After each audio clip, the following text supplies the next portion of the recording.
guys, ito yung terminal 2 ngayon ng Riyadh Airport. Sarado.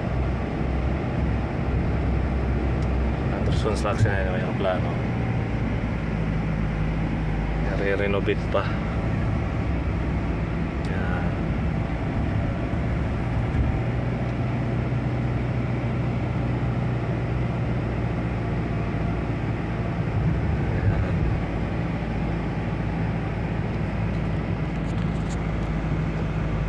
Dito lang yan sa PSA.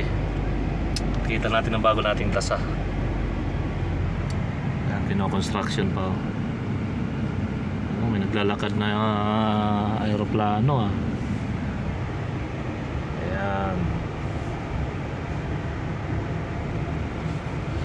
Ay, may tumatawid.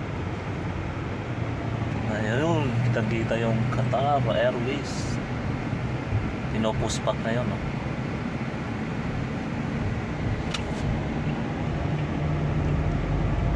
Tapos ko lang maglaba ng mga cleaners. May bus na sa loob tayo. Kino-construction yan, terminal to yan Ano? Oy.